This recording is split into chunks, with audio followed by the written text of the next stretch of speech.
Hi humans, I'm Josh Schlossberg, and for this episode of the Green Root Podcast, we're welcoming Gary Wockner. Gary is one of the world's experts on the negative impacts of so-called clean energy hydropower. He directs Save the Colorado, which fights dams in the Colorado River Basin decimated by hydropower. He founded the Free Flowing Rivers Initiative in the Global Waterkeeper Alliance and works with various groups across the planet fighting hydropower. And in the last 5 years alone, he's traveled to and written stories about dirty hydropower in Costa Rica, Thailand, Peru, Nepal, Ecuador, Hawaii, Nicaragua, New Zealand, 4 countries in Eastern Europe, and Zambia. So welcome to the podcast, Gary. Josh, thanks for having me on your show. Really glad you're here. Really appreciate the work you've been doing. So let's just get into it. I found some data here that says in 2019, hydropower, so dams on rivers, produced about 7% of U.S. electricity generation and 38% of so-called renewable energy. So what's wrong with hydropower? Yeah, that's what we call a softball question, right? Hydropower is created by dams on rivers, and of course, dams literally destroy rivers. That's why they're called a dam. It's a metaphor and a noun all at the same time.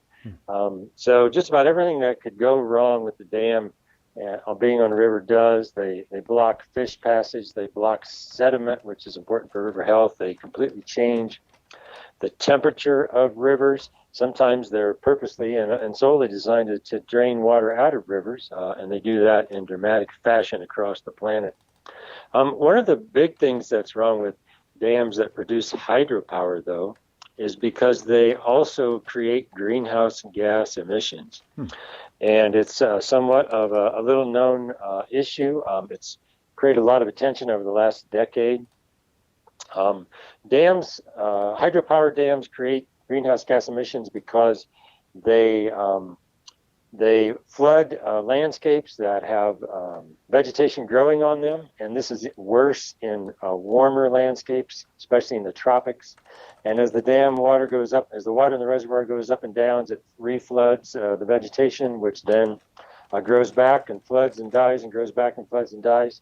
And when any kind of vegetation or any kind of organic material decomposes underwater, it's called anaerobic decomposition, and it creates methane. And there's a number of scientists who study the methane emissions from hydropower dams. And in places like Central America and South America, where it's very wet and very humid and warm, dams can actually create more greenhouse gas emissions than coal-fired power plants. In fact, they call some of these projects methane factories. They create so much greenhouse gas emissions. Wow. In the United States, it's also a problem. And it varies by where the reservoir is and how the dam is operated. If it's in the northern climates, it's less of a problem because it's usually cooler. If it's in the southern part of the United States, like Lake Mead, for example, and Hoover Dam. Yep. Hoover Dam is where, the global river destruction, it's the genesis of global massive dams and river destruction.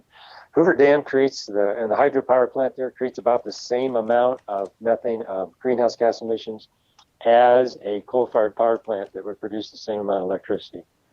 And so just about everything that can go wrong with trying to create so-called quote-unquote green energy from hydropower does. And it's a growing problem across the planet, and including here in the United States.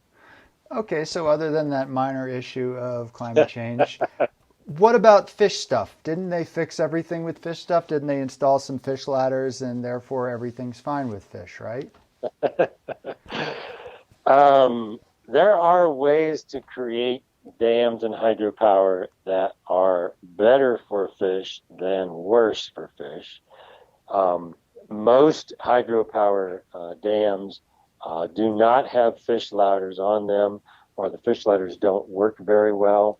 And in the United States, there are increasingly some regulations around trying to create fish ladders. However, in most of the rest of the world, there are not. And so, again, in the United States, most of the good places to build hydropower dams have already been built, but this technology is being transferred across the planet with devastating impacts on rivers across the planet in places where they have little or no environmental laws. And so, the same kind of devastation that we saw here that we see on the Colorado River at Hoover Dam and Glen Canyon Dam and Fontenelle Dam, et cetera, that kind of technology is just being transferred across the planet, draining and destroying rivers, eviscerating fish stocks and biodiversity. They flood massive amounts of landscapes in a lot of places too, especially not in the U.S. But it happens in the U.S. a little bit, and also in Canada. They have devastating impacts on human rights and on local populations because people get flooded out, yep.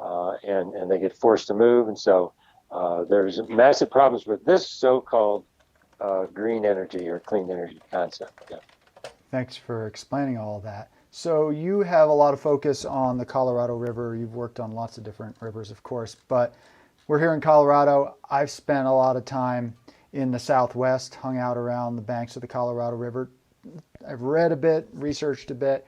Can you tell me a little bit about what's going on with the Colorado River and how dams might be playing a part of this? Well, sure. The Colorado River naturally has about 5 trillion gallons of water flowing in it every year. However, every single drop is currently drained out before it reaches the Sea of Cortez, and the Colorado River no longer reaches the sea. And so, that's just one metric, you might say, what's the problem with dams, is that they not only create hydropower, but the ones in Southwest U.S. are solely designed to drain water out of the river. And they do that with kind of a miraculous success. And so, so not only is the river drained before it reaches the Sea of Cortez, there are multiple big dams on it, which change the flow, which change the temperature, and more water is drained out of it. There are endangered species have been,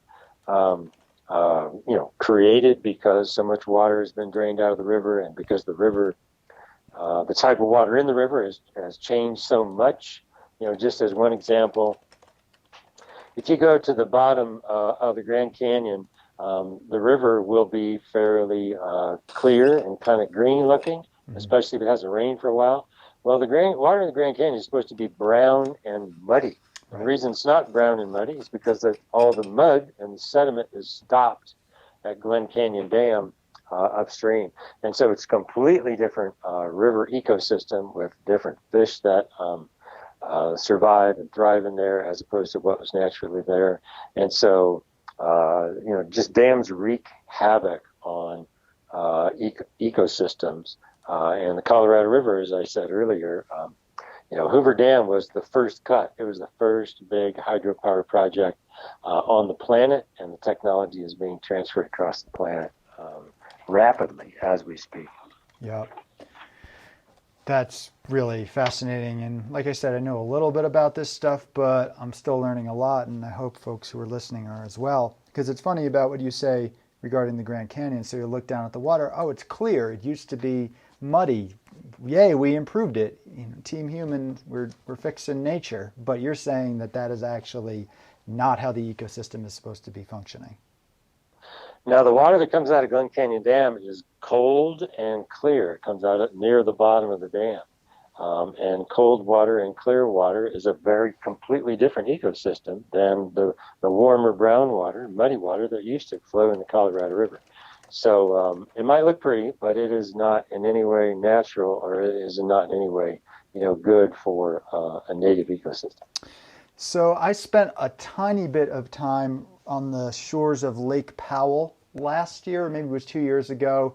I spent a lot of time in the Southwest desert, and I wanted to check out Lake Powell. It was a super hot day, and I thought, well, water sounds nice, and I'd maybe be able to take a swim in this beautiful reservoir. And frankly, it was disgusting. It was all mucky and stinky at the edge. I camped out for an evening, and I sort of felt soiled because it was just, not only did it feel not natural in that massive desert landscape to have this huge pool of evaporating water, but it was just kind of filthy.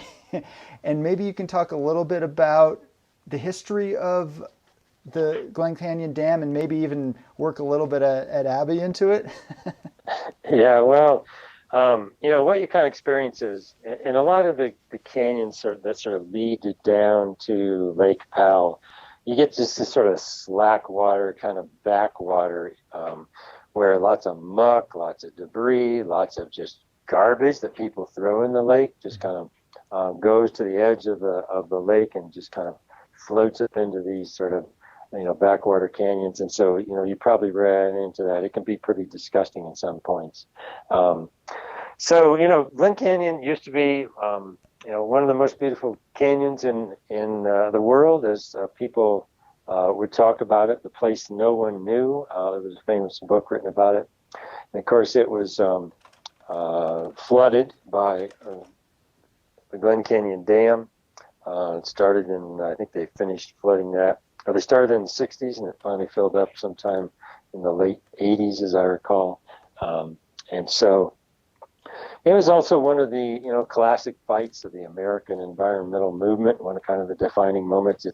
Glen Canyon Dam is considered to be, by a lot of people like me, one of the biggest mistakes that have ever been made in sort of American environmentalism, where they further dammed the Colorado River and drowned this extraordinary, beautiful canyon.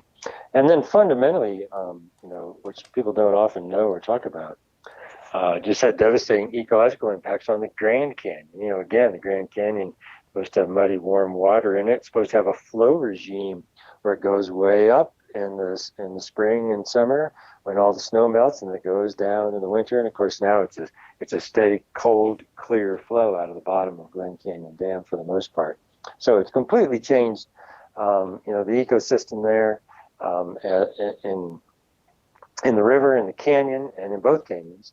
And of course, it was, as you mentioned, it was one of the stomping grounds of the famous writer Edward Abbey. He wrote a very famous book called Desert Solitaire, which kind of catapulted him into the canon of American environmental literary movement. And then wrote another book about tearing down Glen Canyon Dam called The Monkey Wrench Gang, which was even more popular. And so that's one of the big stories of American environmentalism in the Southwest is about Glen Canyon Dam and how it was such a big mistake. Right, and groups like Earth First that were inspired by the Monkey Wrench Gang, they obviously didn't blow up Glen Canyon Dam, and we're not advocating for illegal activity on the Green Root podcast. However, they did unfurl a large banner in the form of a black crack, so a symbolic taking down of the dam. And environmental groups used to have this front and center, but these days, do you feel like environmental groups are paying much attention to the issue of dams on rivers? Well, I'll address that question, maybe a little differently than you're expected. Because over the past 5 years, I've had the chance to travel a lot around the world, and am more involved in some of these fights around the planet. I would say that in a lot of respects, the environmental movement is more active and more alive, and even a little bit more successful in other parts of the planet than they are in the United States. In the United States, in my opinion, a lot of environmentalism, not the group that I work with, I would say, but a lot of environmentalism is big and bureaucratic, it's sort of corporate, and it's very incremental in its mindset, and it's very moderate. And in other parts of the world, you'll get more grassroots. I wouldn't call it radical, but it's actually local people with just some of the most amazing stories I've run across. Especially like in Nepal and Thailand and Eastern Europe. Just amazing local stories of people trying to protect their rivers and their livelihoods. And in the United States, you just see that less so. Now there are some big and good places in the United States where there are fights going on, and of course I'm involved in some of those too. But American environmentalism, has some pluses because it's sort of gotten big and corporate, but it also has, in my opinion, some strong negatives when it, becomes more moderate and it's sort of incremental And in some places, I spend part of my time just fighting other environmental groups because they actually support dams. They support them here right in Colorado. So I spend half my time, there's like one in Boulder County, for example, where Denver Water's trying to do a massive expansion of a dam. So I'm fighting Denver Water. I'm also fighting some of the environmental groups that actually support the project. So that's how crazy it can be. It's a recurring theme in my environmental career and clearly on the Green Root podcast, where a lot of the folks that we need to be educating or pressuring are also environmental groups.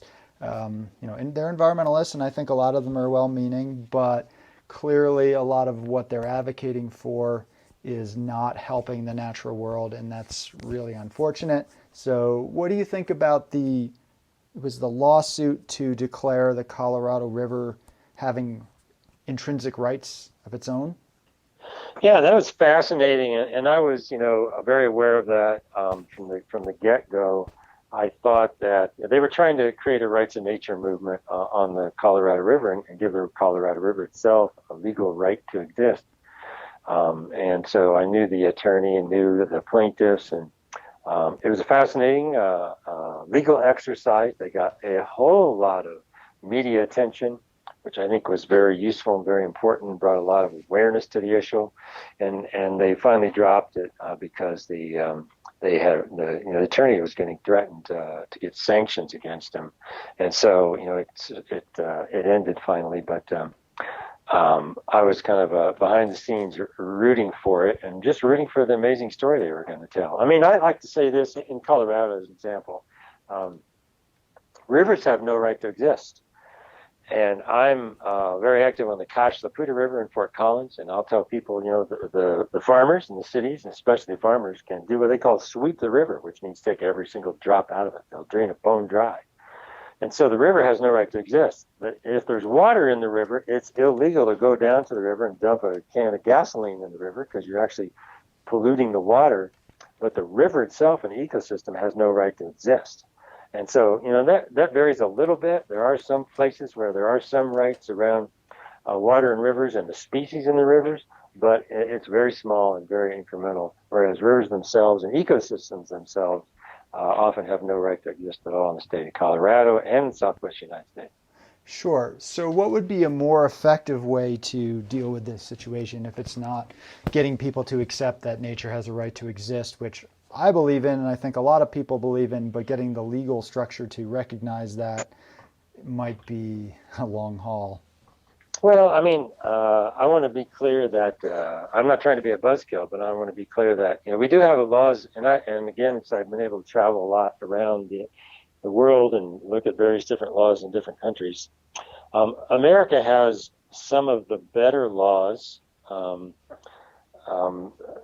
As opposed to other countries. Now, there are countries with better laws than America, better environmental laws. America has, okay laws, but they're not that strong. They're just not. I mean, the National Environmental Policy Act, the Clean Water Act, the Endangered Species Act are mostly the federal laws I deal with.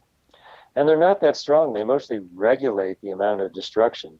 They rarely actually stop the destruction. Now, I try to use those laws absolutely to stop the destruction. We really do need to move to more of a rights of nature movement, in my opinion, to actually get protection rather than just ongoing regulation of destruction. People point to the Endangered Species Act, and we do have the Endangered Species Act. It can be very effective in stopping species right before they're the brink of just not existing anymore on the planet. But that's like, you get to the worst possible case, the worst possible situation, and you're stopping it right before it's gone ever again. That doesn't actually protect, a species to exist and flourish in any kind of what its native environment or native habitat used to be. Sure. So can you tell a little bit about the situation with the dam outside of Boulder and what that's all about? And then we'll move to another part of the country, and then we'll expand a little bit around the world. Sure. There's a proposal to expand Gross Dam and Gross Reservoir. It's in southwestern Boulder County. There's a dam there right now, and Denver Water owns it. And they want to make it quite a bit bigger and taller. In fact, it'd be the proposed tallest dam in the state of Colorado. The water would come from the Colorado River. They want to increase the amount of pumping that they pump from the Colorado River over or underneath the Continental Divide in a massive tunnel and pipe it down to Gross Reservoir, which they want to expand dramatically, and then, of course, send all that water out to the sprawling megalopolis of Denver to fuel and subsidize even more growth. And that's, short version story. So anyway, we're in a battle royale against that proposal with 5 different environmental groups. We're in federal litigation. We're also supporting Boulder County, which is trying to force Denver water through a permitting process. So we're in court with the county too, and that battle is kind of ongoing right now. So the growing population of Denver, which I can attest to and which I was partly responsible for, having moved to Denver about 6 years ago. I'm now up in the mountains. I've now escaped the big city, but my footprint still exists. So folks in Denver are drinking or want to be drinking the Colorado River, is what you're saying? Yeah, about half the water that Denver uses is Colorado River water, piped under the Continental Divide. Yeah, it comes out there at South Boulder Creek or down in Park County. It comes out through, I think it's the North Fork of the South Platte River too. So actually, when you drive up I-70 and you go by Lake Dillon there, which is right before you get to Breckenridge along I-70, that's Denver water, and there's a tunnel going out of Lake Dillon that goes underneath the Continental Divide and goes down into the South Platte River too. And so about half the water in Denver comes out of the Colorado River. Now, interestingly though, because of water conservation and water efficiency, water use in Denver is actually going down, not up. And the population is growing and the water use is going down. So that's, of course, one of the points that we're making in our lawsuits is that Denver water doesn't need more water because they just need to conserve more. And they would be fine as it is. So, as you know, in the West, amazing amounts of water is wasted. Right. And that's true along here in the Front Range of Colorado where we live. About half of the water that's used by cities is used to keep the grass green. Usually in July, it rains usually through kind of mid-June, and then things start to brown out. In July, August, September, everything turns brown, and about half the water that we use along the Front Range is used to keep the grass green. So right. It's an amazing, cultural phenomenon that we're just literally draining and destroying rivers and ecosystems to keep grass green.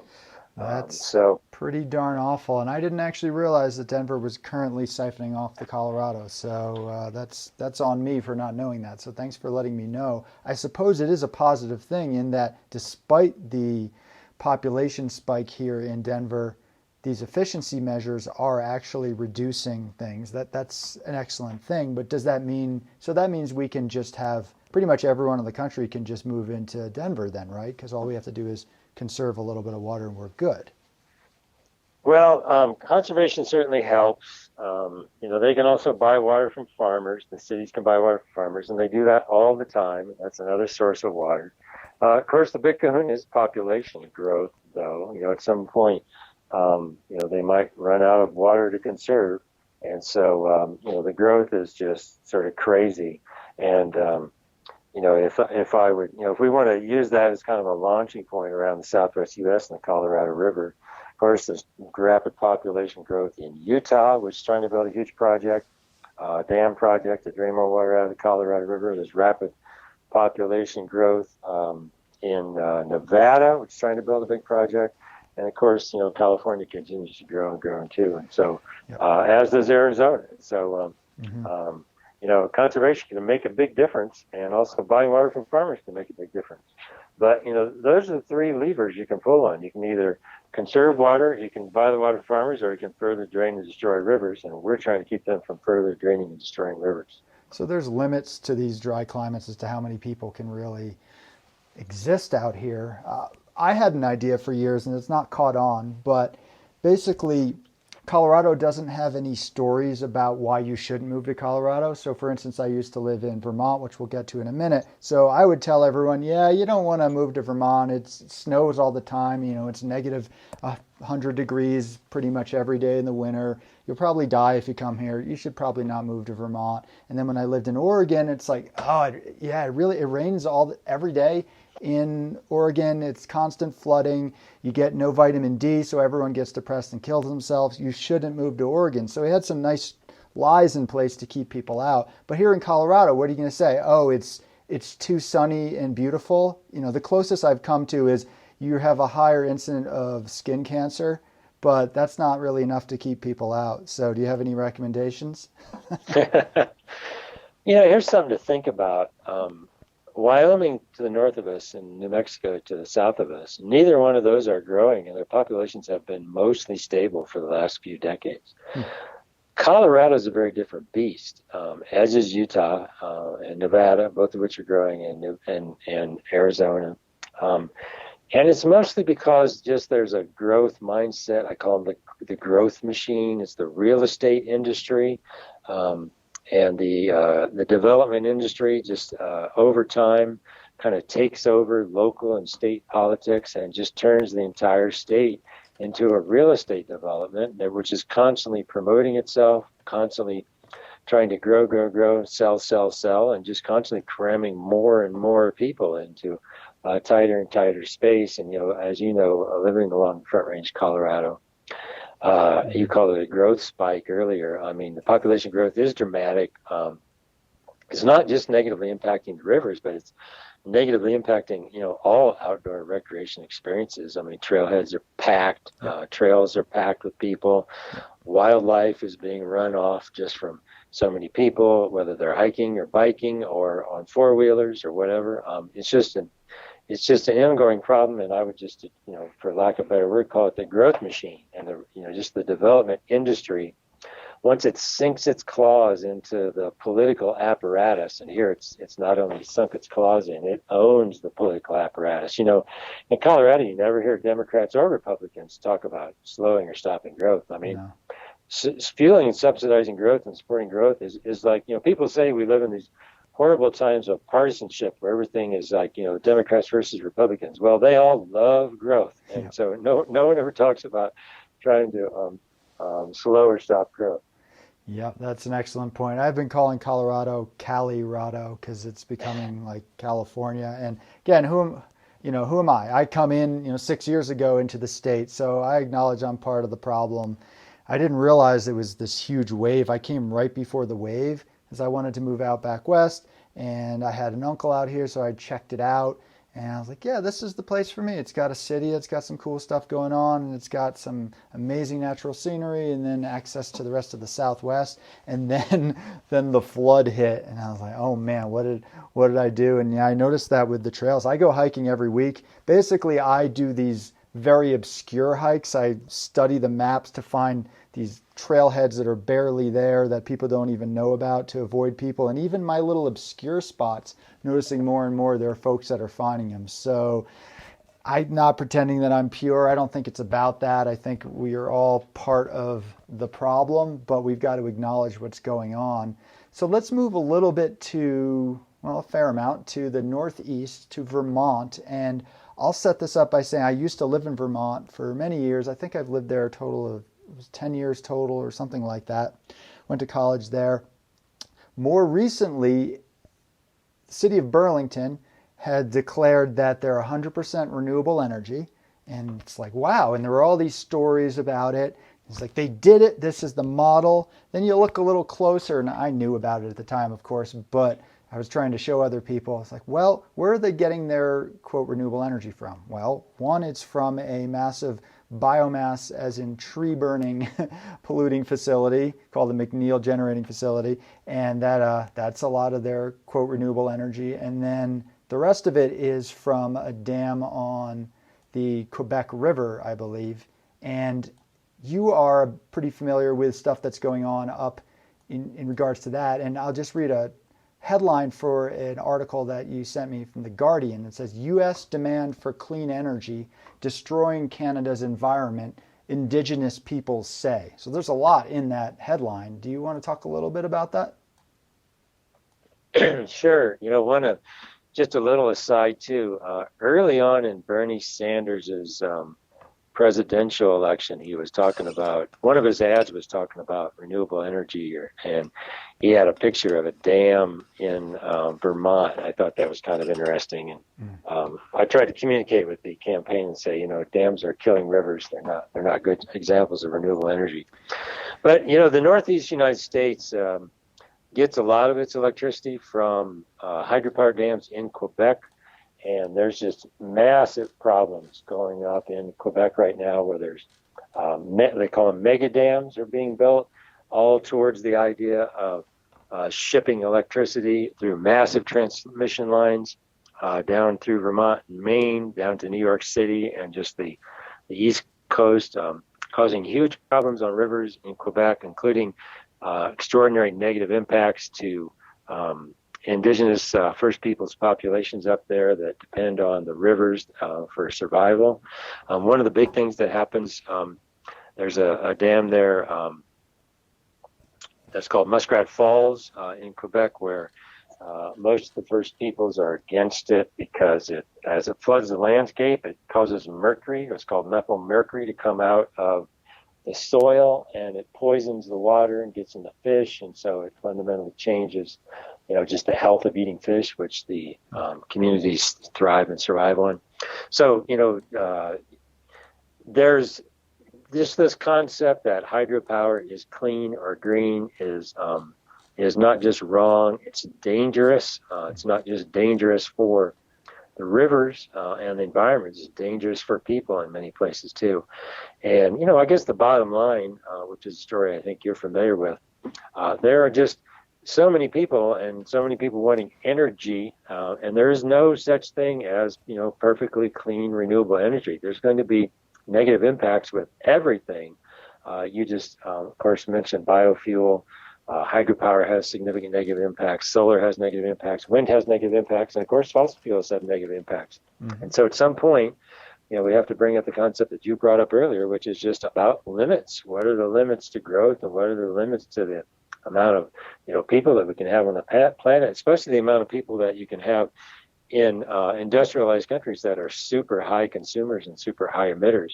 And, if there's going to be like this magic wand or this miracle energy source that's just going to fix everything, it's just not only wrong, it's ridiculous. And we have to talk about this. We got to quit hiding from it because there are negative impacts everywhere for every type of energy. Right. And of course, the issue, when we start talking about population, it gets pretty contentious.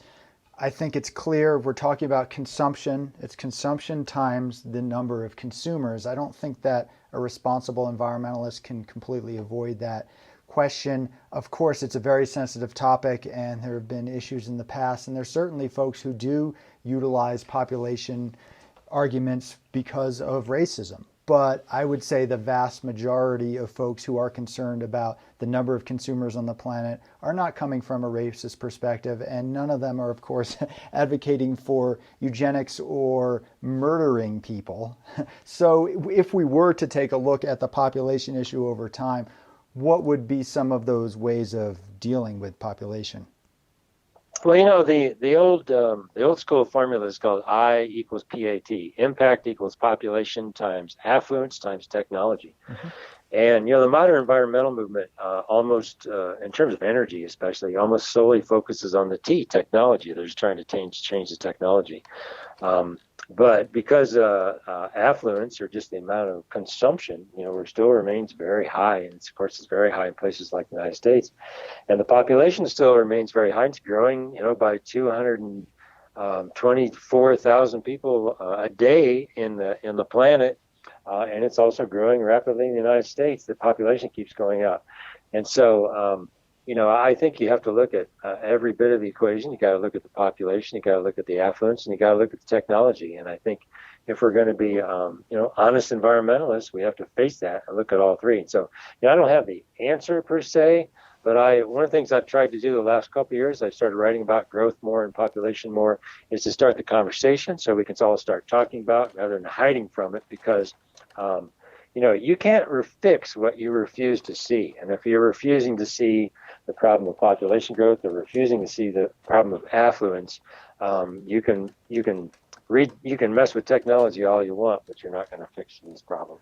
Yeah. Well, I definitely focus a lot on the consumption issue because I think here it's clear in the United States, you can take someone from another part of the world and times 10, times 20, times even more than that, and it doesn't even match the footprint of one person, probably even such as myself, who doesn't live particularly high on the hog. So I do think that consumption is the major piece. But obviously, at a certain point, when it doesn't matter if your impact is 50 times less, if there are 50 times more people, it's still going to equal something we need to deal with. So in my mind, it seems to be about getting people out of poverty so then people can have more education and not require the basically voluntary birth control. And I think pretty much everyone who is a part of progressive movements supports birth control, yet somehow when it's talked about in these contexts, people get a little bit antsy. And I do think it's a very, very delicate subject, and I do think that we have to acknowledge that some folks have used this for evil purposes, but that doesn't mean that the topic should not be discussed. And I think helping people get out of poverty, educating more people around the world, and giving women access to birth control so they can decide the size of their family are all positive things we can all agree with. And that moves us forward on this issue of consumption times consumers. So we'll probably leave it at that so we can move on to a couple other things. But here at the Green Root Podcast, we're going to talk about some of the topics that are a little bit uncomfortable, and I don't think we can afford to just avoid that. And those of you who are listening to this who know that we should be at least having this conversation, yet you stay out of it, I would argue you're not being quite responsible. And let's make sure that anyone who is talking about the population issue is not coming from a racist background, because those are the folks that we need to shut out of the discussion because their opinions are not valid and not useful and not wanted. But the vast majority of people who are concerned about this are genuine environmentalists who care about people and want to uplift all people. So I'll leave my rant at that. But let's talk about, since we're talking about stuff outside of the U.S. to a certain degree, can you talk a little bit about dams in other parts of the world and what's going on over there? Yeah, a lot of the proposed dams around the world are being built for electricity, and they're mostly hydropower dams. Now, there's still water supply dams trying to be built here and there, but a lot of it is trying to, bring electricity to places that don't have it. I was just in last fall. I was in Zambia and Zimbabwe. There's a huge proposed dam on the Zambezi River, in one of the most beautiful rivers. I spent 4 days rafting on the Zambezi River in a place called Batoka Gorge. And they're trying to build a dam right in the gorge, which would ruin all the white water and ruin the economy around for the local tribes people completely depend on for their economic livelihood as raft guides and supporting tourism. And so, they're trying to bring electricity there to the people. And I got to experience it because I was standing in a restaurant and there was a blackout while I was standing there right in Livingstone, Zambia. But, and so a lot of times it sounds like a good idea. But at the same time, it's a very sunny place. If you really wanted to use some kind of technology, you probably should consider solar, not more dams. But, what happens in a lot of countries, especially developing world countries where the laws are weak, there's also a lot of corruption, is you'll get like a multinational hydropower corporation will come in. They'll try to cut some deal with the government. There's all sorts of financial kickbacks. Bada boom, bada bing. You got a dam being built. You got electricity being generated. Sometimes, in fact, oftentimes, the local people are still sitting there in the dark, and the electricity and the wires go to the big city, like in Johannesburg or wherever in South Africa. The corporation gets money, maybe some politicians get money, and the people are still sitting in the dark. And so there's every conceivable angle of chaos that you can possibly see, environmental, political, and financial, exists around dam building and hydroelectric power. around the planet. This is going on in Africa. It's going on a lot in Central America, a lot in South America, and also in South Asia, where they're still trying to build hydropower dams. For example, I was on the Karnali River in Nepal, which is in far western Nepal, trying to build at what time it was going to be the tallest dam in the world. And they've now decided to make it slightly smaller, but still haven't built it yet. But it's like an Indian engineering company who's trying to cut a deal with the Nepali government. The Nepali government gets a bit of the money and a little bit of electricity, but most of the money and most electricity goes back to the engineering company, and then it gets shipped off in massive wires back to India, which is population, of course, is growing like crazy. And so, every conceivable problem you can possibly imagine exists. I was on the Marañón River in Peru, which is the biggest tributary to the Amazon and drains the entire eastern flank of the Andes Mountains, and they're trying to build massive dams there. A lot of that's to, which gets back to your energy thing. They're trying to build massive dams to generate electricity to fuel and subsidize the mining industry, to mine rare metals and just common metals like copper, which of course are sent all across the planet for population growth. Just about every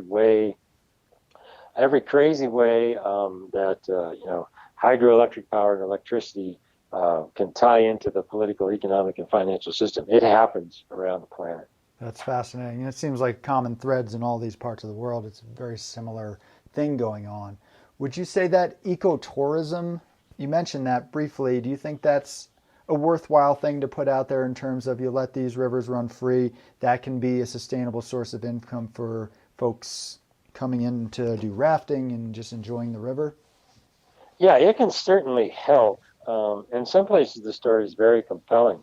On the Zambezi River, for example, which it borders Zambia and Zimbabwe, it's really easy to get to. Livingstone, Zambia is right beside the Zambezi. You can stay in a nice little lodge there in Livingstone and zip down to the Zambezi River in like an hour and go on an amazing raft trip for a half day or a full day or multiple days and zip right back up into Livingstone, and you can have like there's a real completely viable tourist economy that exists. In other places where the rivers are more remote, like the one I was on in the Amazon, the Marañón, or the Karnali River in Peru, they're remote. It can take a while to get there, a day or two.